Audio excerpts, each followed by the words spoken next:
Muling nag-alab ang politika sa bansa matapos ang matapang na pahayag ni dating Pangulong Rodrigo Duterte. Sa kanyang pinakahuling salita, tila diretsahang ibinisto ni Digong ang sinasabing lihim na plano ng tinawag niyang Iba-Kulao. Hindi naging madali ang pananalita ng dating Pangulo at tila handa na siyang ilabas ang lahat ng baho ng kanyang mga kalaban. Sino nga ba ang tinutukoy niyang Iba-Kulao at ano ang maitim nitong balak? Kasunod nito, hindi rin nagpahuli si Vice Presidente Sara Duterte. Sa isang ambush interview, mariing sinabi ng Vice Presidente, ayaw ko sumali sa kalokohan nila. Tila malinaw ang mensahe ni Sara, hindi siya magpapagamit sa anumang maruming laro ng politika. Sino ang kanyang pinatutungkulan? Ito na nga ba ang tuluyang paghihiwalay ng landas ng mag-ama sa ilang mga alyansa? Panoorin ang buong kwento at maging updated sa pinakabagong gulo sa matataas na opisyal ng bansa.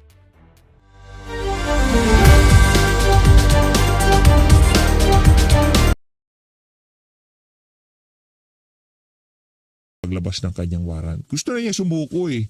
Kumbaga, tapusin na natin to. Arestuhin niyo na ako, basahan niyo na ako kung ano man babasahin niyo, picturean niyo na ako, at tapos, magpo-post na ako ng bail. Pero hindi ho nila ginawa yun. Talagang matinding panggigipit ho ang ginawa ng administrasyon itong si Marcos Jr. Dito kay Manong Jason siya. Kaya tayo din sa PH Update, ika nga ano ho natin yan, nasa likod ho tayo nitong si Manong J. Diyan sa laban niya na yan. Kasi sobrang init kanina.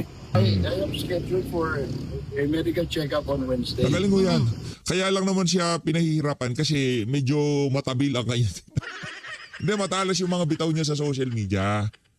Hindi naman ho siya nagpaparatang, wala ho siya pinapakalat na fake news. Pagtatanong ang kanyang ginagawa dito. Tinatanong niya, pangkaraniwan na bilang isang ordinary Pilipino, maging curious kung ano nga ba ang estado ng kalusugan ng ating Pangulo. Ang problema ho dito sa administrasyon na to, lahat to, pinipersonal ho nila. Masyado ho silang, para ho silang mga batang pikon. Tanungin lang sila na kumusta kalusugan ng Pangulo. O pakalat na kagad ng fake news. Di ba? O stage 4 na ba? Ang topak niya sa utak. Nakakatawa. Pinapakulong ho talaga nila ngayong mga panahon. Lang naman yan. Naiintindihan naman ho natin na kumbaga itong si Melvin Matibag, nagpapapugi dito kay Marcos Jr. Tingnan mo, Mr. President, ha? Magpapakulong ako ng isa sa mga yan, titigil na yun sa pagpapakalat ng fake news sa kaugnay sa kalusugan mo. Diba? Yan lang naman ho yan eh. Kumbaga, meron silang ipapakita na merong masasampulan, pero wala hong linab. Tayo naniniwala na ika nga kung ikaw government official, hindi ka pwedeng maging balat sibuyas. Hindi ka, si Tatay Digong nga, meron bang pinakulong yan nung tinatanong siya ni Tatad sa estado ng kanyang kalusugan? Kesyo nagdadialysis na siya, kesyo may cancer siya. Diba, ang daming ibinabato dito kay dating Pangulong Rodrigo Duterte. Meron ho ba siyang pinakulong noong mga panahon na yun? Umabot na sa Korte Suprema. Diba? O natapos ho ni Tatay Digong ang kanyang termino. Ang dating ngayon, parang mas hahaba pa ang buhay nitong si Tatay Digong kaysa dito kay Marcos Jr. Base sa ating nakikita. Mabuti na lang na maaga so I can see my doctor. Uwi, maliligo, kakain. Ayun. Hihingal. Masaya ho tayo sa naging na development dyan sa ginawang panggigipit dito kay Manong Jay. Masaya tayo na nakalaya na siya at ika nga makakapagpa-check up na siya kung ano man mga dapat niyang gawin na magagawa niya na ngayong mga panahon na to. Eto na, rekta ho tayo dito kay Congressman Egay Iricia. Game! Hindi ako namamangka sa ilog ni Duterte o sa ilog ni Marcos. Naku, huwag kang mag-alala, Congressman Egay, no? Kami naman ika nga sa kampo ni Duterte, hindi naman namin ninikayat ng lahat ng mga politiko mamangka sa ilog ng Duterte. Yun lang naman ang atin dito. Ang atin dito, doon lang tayo sa tama. Sinabi nitong si Congressman Higay, pag napunta sa plenaryo, marami siyang ibabatong tanong. Kaugnay dyan sa impeachment na yan. Ngayon, kung sa tingin niya, kumpleto na yung boto, sa bagay, ano pa nga bang magiging kwenta ng kanyang pagtatanong kasi bago pa ilatag yan sa plenaryo, kinausap na nila yung mga congressman na boboto. Hindi ho nila pag-uusapan yan o pagbobotohan kung sa tingin nila hindi ho sila magkakaroon ng sapat na boto para maipadala sa Senado yung mga articles of impeachment na yan. Ngayon, kung uumpisa na yan itong sila Baculaw, malamang sa malamang, kumpleto na ho talaga ang boto at meron na ho silang 106 para maisan sa Senado yung impeachment na yan laban dito kay VP Sara. There will be a By the way, pinapanood ko kanina yung live nitong si Tita H, nitong si Sir EB at itong si Madam Pamela, pambira talaga. Ang kulit nung mga kulit ho nung naging kwentuhan nila pero napaka-informative. Mag-subscribe ho kayo dyan sa mga idolo natin ngayon. Malulupit ho yung mga yan, malulupit. Senate trial. I'm sure that they will have numbers. So actually my vote is insignificant in this process. I know that there will be enough votes.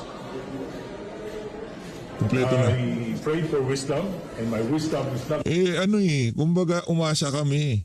Umasa kami, Congressman Egay. Ang sabi mo marami kang magiging tanong. Doon sa mga naging testimonya ni Madriaga at doon sa AMLA, sali ni VP siya. Ang dami mong binibida sa amin doon sa uling interview mo. Ngayon, di ka papasok. Hiya ka ha. to participate. Abstain, sir, or no vote? I will not attend even the The plenary session. plenary session. Sir, aren't you worried about the potential optics na namamangka kayo sa dalawang ilog by not taking a Hindi stand? ako namamangka sa ilog ni Duterte o sa ilog ni Marcos dahil ang pupuntahan ng ilog ni Marcos at ni Duterte ay impyerno sa bansang Pilipinas. Naku po. Dari tayo dyan. Grabe ka naman. Ang sama naman ng bunganga mo. Kung Egay huwag ganon. Impyerno sa bansang Pilipinas, hindi. Impyerno doon sa mga gustong pumesto dahil hindi sila makasingit ngayong mga panahon. Hindi ako galit kay Kong Egay. Ano na tayo dyan? Kumbaga, pagdating sa politika, tipong maliit na salita, kinagagalitan natin. Ganyan mo talaga. Pagalingan ng optics, pagalingan ng propaganda. Ngayon, kung sa tingin nitong si Kong Egay, makakakumbinsi siya sa sabay ng Pilipino, natutuwa sinasabi niya, na ang daan ni Marcos at daan ni Duterte ay impyerno sa sabay ng Pilipino. Hindi ko natin alam yan. Basta alam natin dito, bumaba si dating Pangulong Rodrigo Duterte na kung saan siya ang katangi-tanging presidente ng Pilipinas na mayroong pinakamataas na survey. At marami ang natuwa sa kanyang panunungkulan. At dito kay Marcos Jr., sobra sa kalahati pa lang, kulang na lang ho, gurgurin na siya ng sambayan ng Pilipino. Pinapanalangin na sana mapalitan na siya o mag-resign na siya, di ba? Maraming malaki ang kaibahan. Kaya hindi natin pwedeng sabihin na yung dalawang administrasyon na yan impyerno sa sambayan ng Pilipino. Diyan naman ako hindi siya ngayon. Pero hindi ako galit dyan kay Congressman Egay.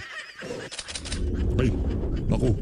Yun lang pala yun, nakala ko naman. Talaga naman ito si Kong Egay. Oo, nilalipat na ho tayo dito kay Baculaw. Jinky Luis True ho tayo. Ito ho yung pinakahuling hearing nila dyan sa Injustice Committee. Palakpakan!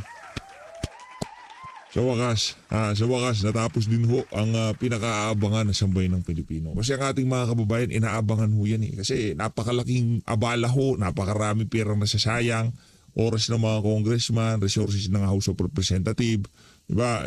Para lamang maisagawa yung mga panluloko, kalokohan, mga kasinungalingan na ilinalabas nila dyan sa committee na yan. Kaya naman, sabay-sabay ho nating panoorin ang pagtatapos ng kanilang mga kabalbalan dyan sa Injustice Committee. Game. Naku, walang boses tun si Baculaw. Walang boses tun si Baculaw. Lagyan natin ng boses. Teka lang ha. Kasi alam ko, dito muna tayo ang pangalan to, kay Boy. Pakinggan natin to. Madam Game. Chair, I propose just a Sa proposal nito si Tinyo, si Congressman Tinyo. addition to the articles of impeachment, if I may, Madam Chair. What article, to be specific? I mean, just the wording in page 4. Ang issue kasi dito, hindi sapat na ma-impeach si VP Sara sa House of Representatives. Ngayon kung gusto nilang gamitin optics pa yan, kumbaga ini-squeeze na nila lahat ng pwede nilang ma-squeeze dyan sa impeachment na yan. Kumbaga may pagkita sa sambayan ng Pilipino, tingnan nyo na. Dalawang beses na namin in-impeach sa House of Representatives si VP Sara. Talagang dalawang beses siya i-impeach kasi kalahati sa inyo dyan ay mga magnanakaw. Kalahati sa inyo dyan, mayroong problema sa flood control. At kung sakaling maupo si VP Sara, may kalalagyan kayo lahat sa kanya. This is regarding the confidential funds where it says, witnesses testified, among others, that special disbursing officers merely released funds upon instruction. I just propose that we add upon instruction of the respondent. Para malinaw po kasi yun ang pinaka-importanting detalye dyan. Yun lang po, Madam Chair. I so Can you move. formalize? Okay. There's a motion to insert in the discussion of confidential fund in the articles of impeachment the phrase upon instruction of the Vice President. Second. The same has been seconded by the Honorable Zamora. Is there any objection? Hearing none, the motion to add is granted. Madam Chair, The Honorable DSJ Suarez. insofar as we have acted on all the proposed amendments of our colleagues, again, I move for the approval of the committee report. Yan. The attached Itong si JJ Suarez talagang linalakihan niya boses niya eh. Para talagang ganap na ganap, di ba? Pambira talaga tang si Congressman JJ. Kahit anong laki pa ng boses mo, Brad, hindi yan mai-impeach ito si VP Sara. Ang gawin nyo, dalhin nyo na yan si... Ulit-ulit naman. Yun lang naman ho kasi makakapagpa-impeach kay VP Sara. Yun lang ang magiging tanging kaparaanan para hindi siya maupo sa 2028. Kasi kung umaasa sila na yung mga ginagawa nilang paninira na yan, merong bitaw yan, pagdating ng eleksyon, wala akong magiging bitaw yan. Yan ang sinasabi ko sa inyo. Diretsahan. Yaan bang AMLA, yaan bang Mary Grace Piatos, yaan bang confidential fund, merong magiging bigat pagdating ng kampanya sa 2028. Sinasabi ko na sa inyo, walang magiging bigat yan. Hindi yan papaniwa. Mantagin nyo, hindi na nga ako nagre-rebat eh. Mga kababayan na natin dito sa comment section na nagre-rebat dyan sa... Di ba, mantagin nyo yun. 1,000 doon sa uling video natin. Hindi ko alam kung sa yung mga video natin, 2,000, 1,000 mga nagko-comment. Sila nagre-rebat. Diyan sa mga nangyayari na yan. Isipin nyo na lang, 1,000 ang nagpapaliwanag kung ano nga bang kalukuhan ang ginagawa paninira laban dito kay VP Sara. Diyan sa bulwagan na yan. Diba? Kaya hindi ko tayo nababagabag. Hindi tayo nag-worry na magiging banta sa magiging kandidatura ni VP Sara. Yung mga pinapakalat nila na yan ng mga kasinungalingan dyan sa Injustice Committee. resolution setting forth the articles of impeachment against the Vice President Sara Z. Duterte as amended. So moved, Madam Chair. Second, Madam Chair. There is a motion to approve the committee report with the attached resolution setting forth the articles of impeachment against the Vice President as... Sa mga hindi pa ho tayo tapos dun kay Congressman Egay Irice. Kumbaga, ika nga patikim lang ho yun. Yung kabuuan ng kanyang interview, heto ho yan. Papanoorin ho natin, ating hihimayin. At balita natin, meron daw ho siyang isang kandidato na talagang gustong tumakbo sa 2028. Tuloy. Amended. The same has been seconded. Is there any objection? Madam Chair, just a bit of an amendment to the motion. What's the pleasure of the Honorable De Lima? Can we add with the attached articles of impeachment? We Because are following the wordings of the rules of impeachment, yes, which the says attached, setting forth the the articles of articles of impeachment. impeachment. So no need to specify with the attached. I don't think articles of it is impeachment. needed. Thank you. We're following verbatim what is provided in the rules of impeachment. Is there any objection? Hearing none, then it means that this is unanimously approved. But again, for purposes of accuracy of the record, may I request the justice members present to raise their hand to show support in the approval of the committee report, the attached resolution setting forth the articles of impeachment as amended. Please raise your right hand.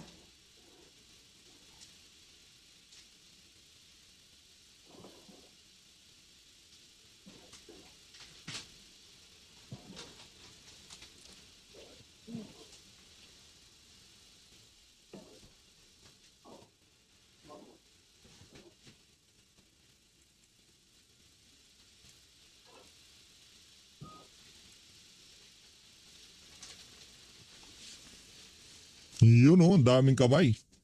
Ang dami yung kamay na nagbobotohan ngayong mga panahon na to. Naku, tataas ng kamay Yan. Yan, karamihan sa mga congressman na yan, tandaan nyo mga pagmumukha niyan. Yan mga congressman na ika nga ay talagang pinili na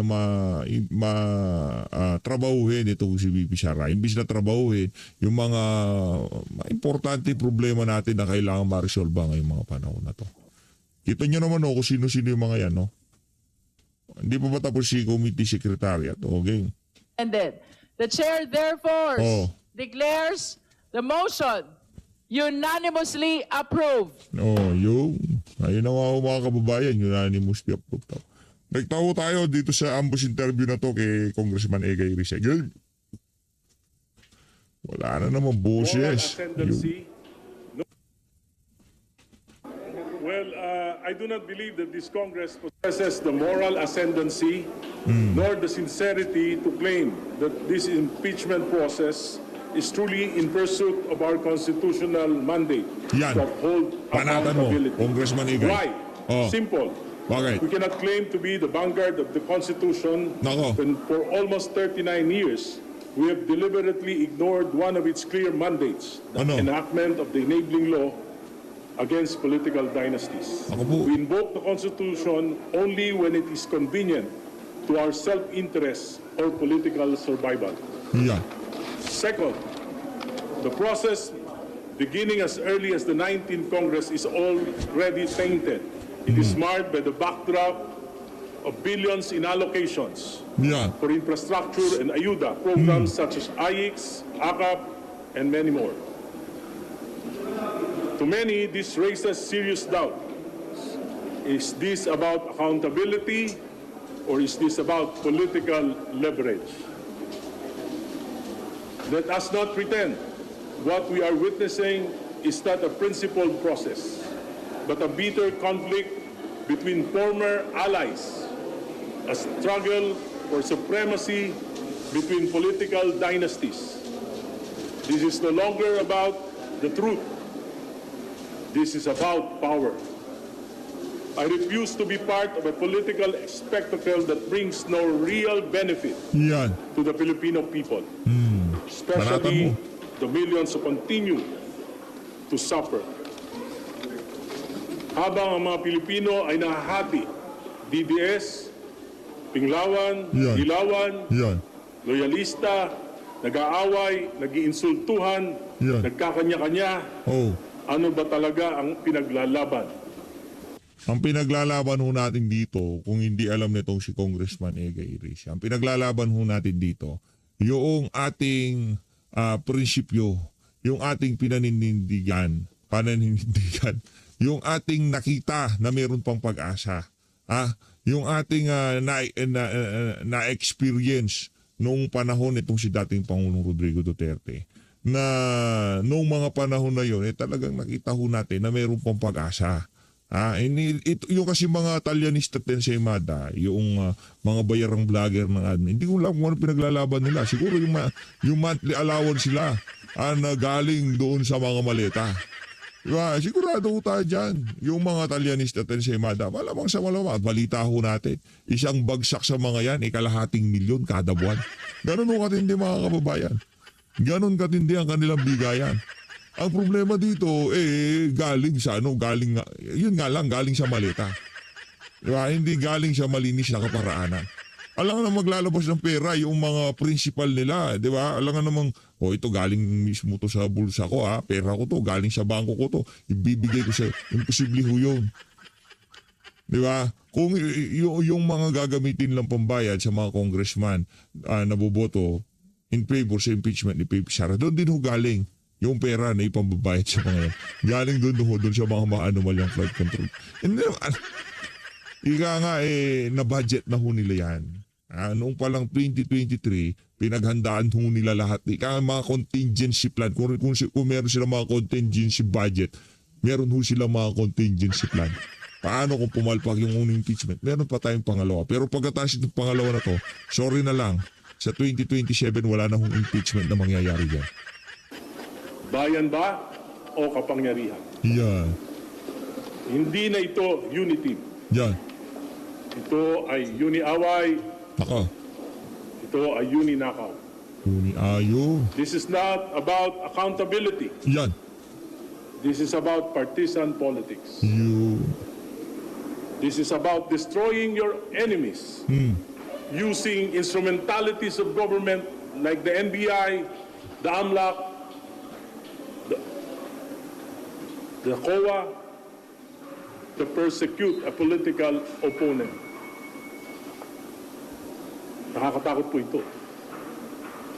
Dahil hindi ito matatapos. Kung magagamit ito ngayon para i-persecute yung mga political opponents, paano kami?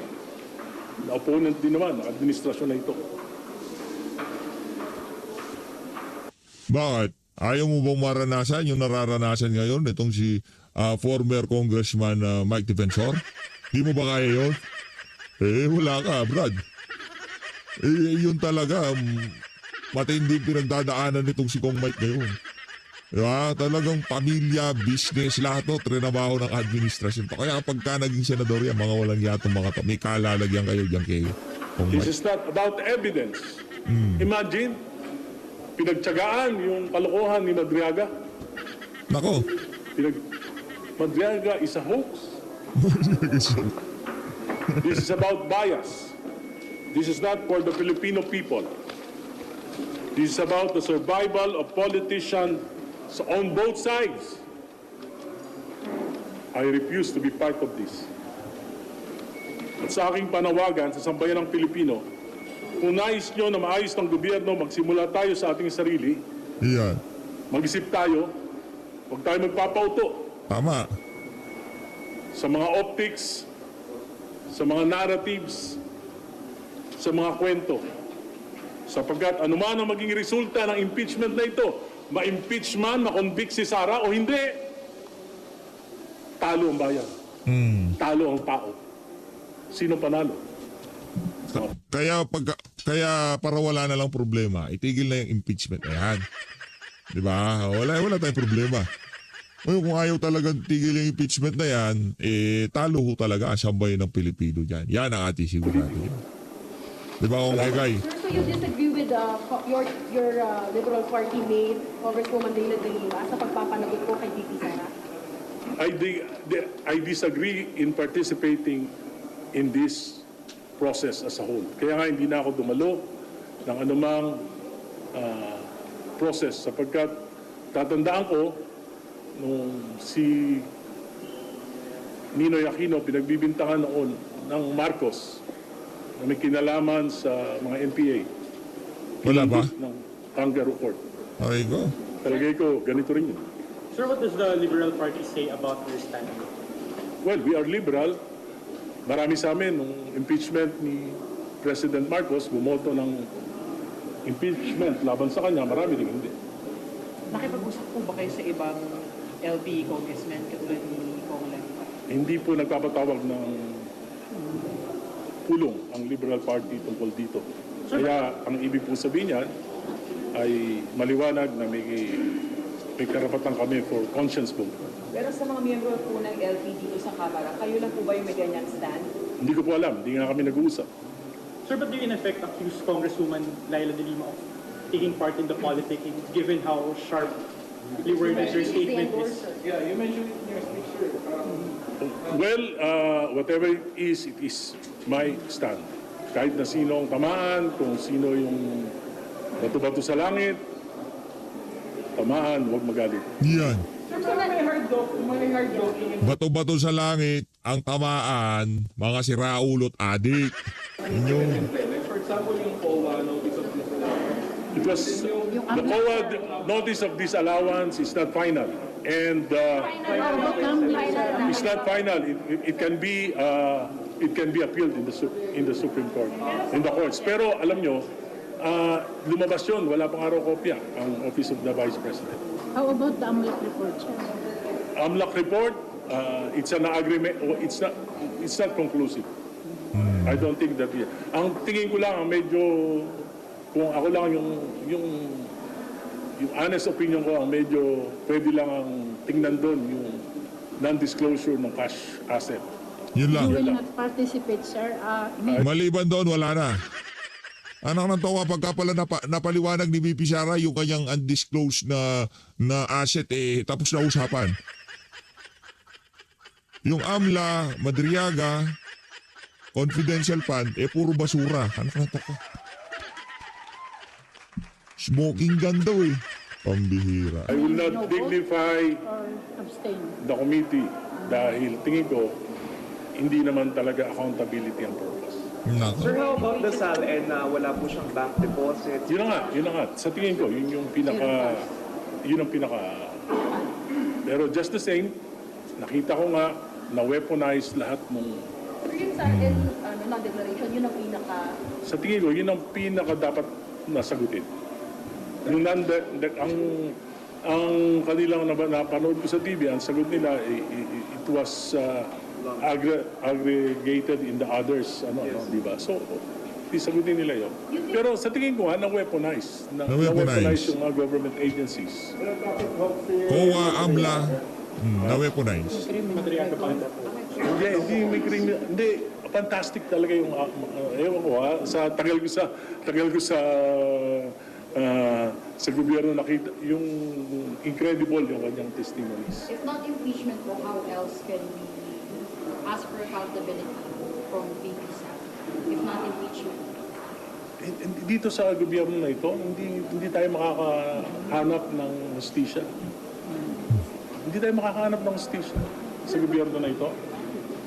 During the time of Duterte, I was the one who spoke against the war on drugs. Di ba? Tinanggalan nga ng pondo yung distrito.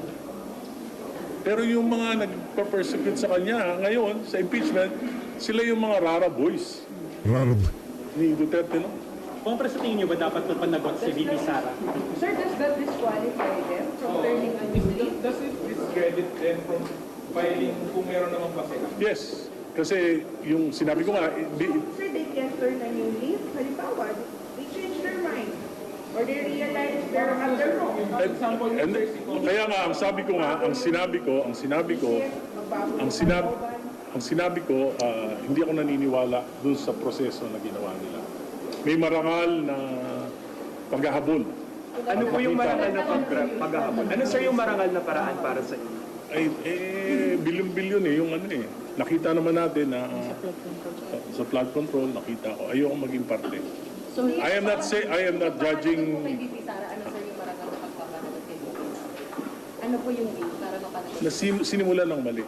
So, Yung marangal na pagpapanagot, yung mga taga-media, wag sila masyadong coops dito sa issue na to. Kagaya ng ginagawa mo na yan. Sa tingin mo ba, marangal nating mapapanagot si VP Sara? Minamayat-maya nyo si VP Sara, pero yung mga nagnakaw sa mga maanumalyang flood control project, ayaw yung panagutin ng marangal. Nagsusumigaw na sa bagay, no? Karamihan nga para sa media, ito manggap di umano ng pera dyan sa issue ng mga maanumalyang flood control project.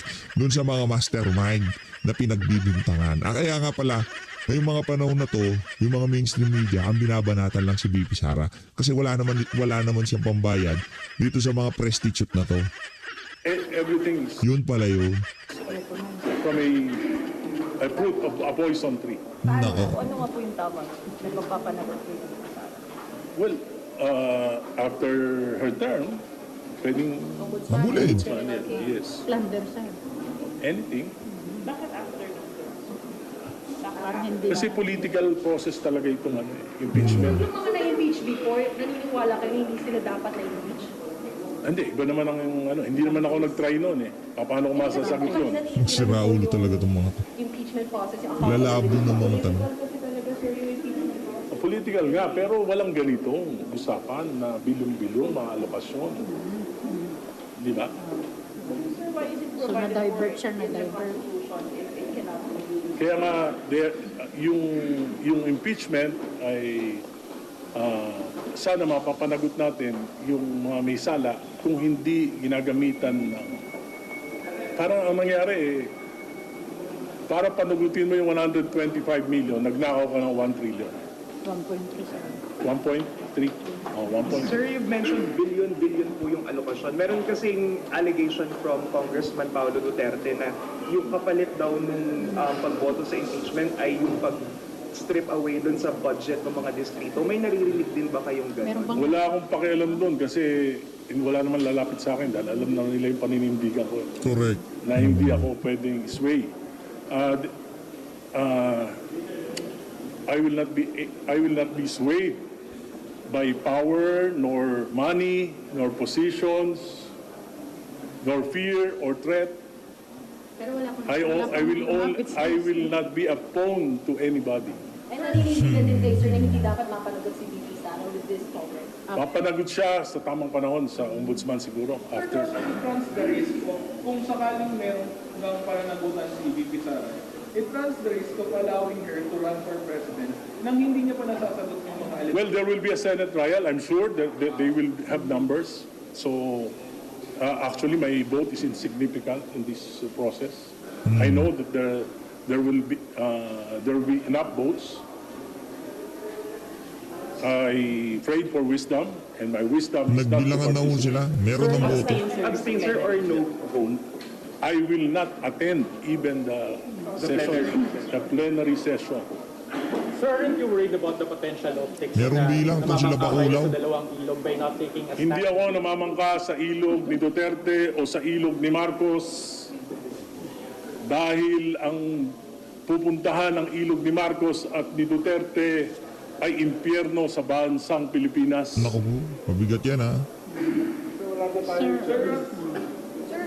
You're saying it's... Favor po kayo, sir. Anong mga favor? I am convincing Mar Rojas to run. Naku, Sir, in that line, ba't napunta tayo kay Maro? Hira naman. Kung egay naman, ba't tayo napunta kay Maro ha? Ano ang problema nitong si Kong Egay? Ba't napunta tayo kay Maro? Sinaano ka ba ni Maro? sir, so do you think, theoretically, Pinapatakbo mo siya. do you think the late people Nananahimik si Maro. of your view? O, DILG Yes, daw. of course. Pinanood ko yung live nitong si Sir EB, nitong si Madam Pamela, nitong si Tita Itz. Ano daw, baka DILG, itong si, talagang siyang malamang sa malamang, isa yung ipinupustura sa 2028. Kung sakali, kung hindi talaga viable itong si John Vic, malamang sa malamang, itong si Maro ang kanilang ipupwesto. I am very confident. Why do you say so, sir?